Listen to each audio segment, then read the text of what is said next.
It's just after 6:30 in the morning here. The sun, the daylight beginning to come through. Sadly for Madam Web, the sun's setting.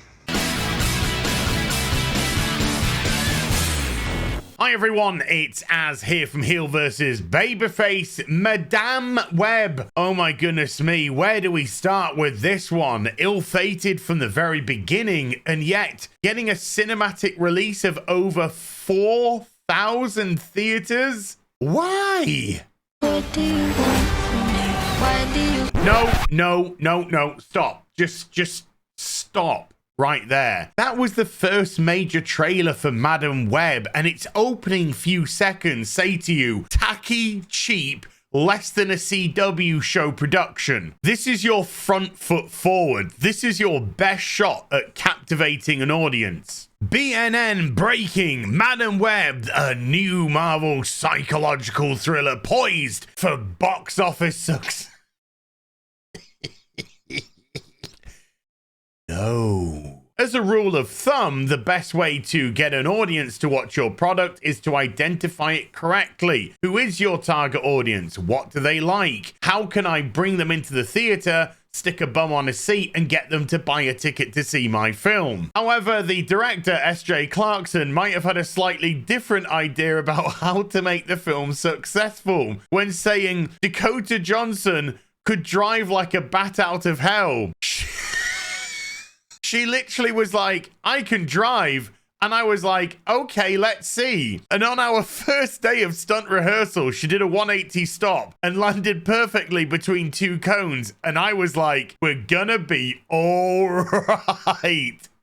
We're dealing with idiots. We're dealing with absolute idiots here, people. Having seen the movie myself, I felt as if the script was written by ChatGPT. I would have said Google Gemini, but that was far too busy making racist images of British kings in the 17th century eating watermelons. The marketing budget for the film was reported at over $100 million, which was larger than the production budget, and also about 70 odd million that was funneled into TikTok adverts to try and get the ladies into the theater. Spoiler alert, more men went because more men are interested in superhero stuff than women are. That's just a fact. You can't bend a genre to go around your perceived idea of what you want the audience to be. It doesn't work that way. Despite a reported $60 million ad spend, mostly focused on young women and social media, the audience still skewed male at 53% and 47% female, ultimately meaning that the film has to push in somewhere in the region of $350 million to break even, something which I actually miscalculated and gave it the benefit of the doubt a couple of videos ago. And hot off the failures of Shazam 2, Black Adam, The Flash, The Marvels, I mean, take your pick, Blue Beetle. How on earth was this, targeted towards young girls on TikTok, gonna make anywhere close to $350 million simply to get its money back at the box office? It's almost an impossibility. But to me, this seems to be a classic case of a modern audience, aka an audience that a corporation thinks that they want, but the reality of the matter is, it doesn't bloody exist. This is the reality of the matter. This is exactly who the audience for this character is, and this movie is virtually nobody. The MCU spent 10 years building up characters that people may not have even known about. Iron Man,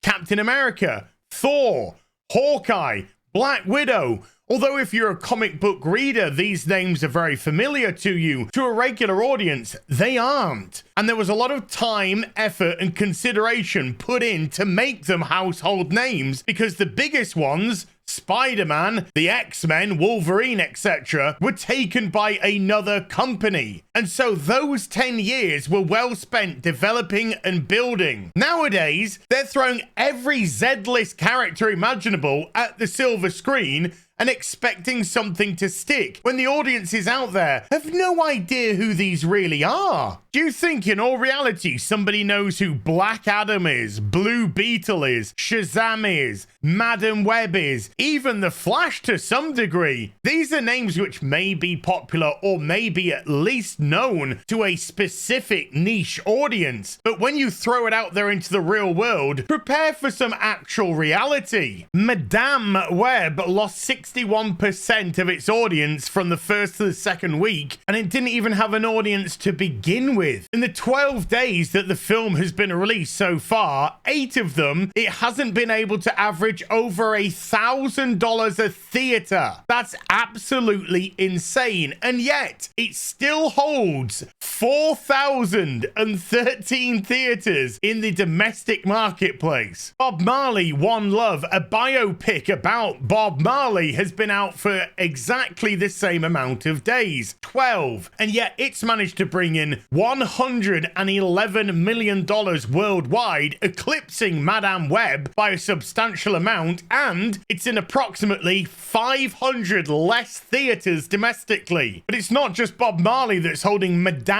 Web at bay here. No, it can't even get into the top 3 at the domestic box office this weekend. And just before it starts choking already on the copious amounts of black pills that must be shoveled down its throat, this week sees the release of Dune 2, a potential juggernaut at the box office. Dune 2 isn't going to just most likely make a whole load of money, but more importantly, it's going to take away Madame Web's theater number count and reduce it, nay, decimate it, to the point where it's almost impossible for the film to make any more money. Based off the current numbers which are coming in, I don't think it's going to be possible for Madame Web to even hit $100 million worldwide.